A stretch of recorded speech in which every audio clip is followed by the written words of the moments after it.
Actually, yung iba pang grupo ay peaceful naman. Ito lang po yung yung pumunta po rito ang medyo may halong pagka-agresibo po. Sir, most of them mga kabataan. Yes. Ano ba pong next move natin sa pulisya? Saan natin sila dadalhin? Depende po. I-check po natin kung minor po sila o hindi. At may proseso po tayong susunod. Of course, if they are minor, then we will try to determine kung ano po yung liability. At alam nyo naman sa batas natin medyo nagiging linyad po yung batas. Bakit ba sila inaresto? Yung mga dinampot ninyo, bakit sila? Anong reason? No? Yung mga dinampot, yung inaresto. Kaya nyo pong sagutin kaya yan? Nakita nyo naman yung nangyayari, di ba? Ano po pong gagawin natin? Sinasaktan po yung pulis, nanununog po, nagbabandalism and everything. So, we have to effect arrest. Yun po yung... Sir, ilan po yung mga inaresto natin? Ano po? Ilan po ang naaresto? Yung total number po ng arrest, wala pa po. Iniintay ko po yung formal po na, na report po sa akin ng ground command. But it's more than 10. More than 10. Pero sir, kasi sabi na na-interview namin mga na-arresto, hindi naman daw sila yung nagbato, hindi daw sila yung nanunog. We can review the CCTV footages and they have complained. Yung mga nasaktan po, sila magtuturo na yung na-arrest po, sila po yung nanagip po sa kanila.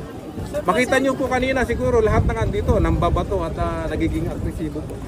Sir, gaano po ba kahanda yung ating mga pulis sa ganitong mga sitwasyon?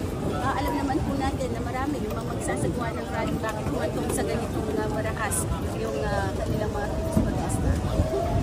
Yung ating kapulisan ay nakahanda po. Tingnan nyo po, kaya nga po hindi sila nakapenetrate doon. Although of course there is tension, kagaya nga ng sabi ko kanina, we have observed maximum tolerance. Pero yung maximum tolerance na yun, kung minsan is sumusobra na eh. Nakita nyo po, gusto nila ma-penetrate eh. So alangan na mga... Ano gusto nilang lusubin ng Malacanang? Ma-penetrate Gusto nilang lusubin ng Malacanang? Penetrate? Yun po yung titignan natin kung ano po yung purpose. Bakit gusto nilang i-penetrate po yung mga pulis po natin dito na nagbabantay. Hindi pa sure kung sa Malacanang ba yung pake nila? Yun po ang imbestigahan natin kung ano po yung purpose nila. Bakit gusto nilang i-penetrate po yung pero napag-usapan nyo ba to yung mga days before na off limits ang Ayala Bridge hindi yan pwedeng pasukin? Nagkaroon ba kayo ng ganun dialogue sa mga nagpo-protesta? Sa protesta po? Oo. Hindi po natin sinabi na off limits kasi kalsada po ito eh. Kaya lang nung nakikita na natin na may mga pumupunta po rito, nagbarikada, nag-ano na po tayo. We try to block it. Saan po galing yung container? Sa inyo po ba? Ano po yun? Container po ng... Yung Manila Police District po nag-produce po nun yung container. Bago po ba tumakbo dito yung mga rangista from Luneta, meron ng container na nakalagay dyan? Meron na po tayong nakikita natin na medyo may nagpupulasan na po yung iba doon is naisip po ng district director natin na maglagay na po ng ganito dito. Sir, ilang pulis po yung naka-deploy dito ngayon? Saka hanggang kailan po sila magbabantay dito? Hanggang humupa po yung tension. May 600 po tayo dito. We plan to augment it para hindi po talaga makalusot if ever magpilit pa po sila. Sir, ilan po yung mga kapulisan natin na nasugatan doon sa enkwentro? More than 30 po. More than 30. May mga malala po ba?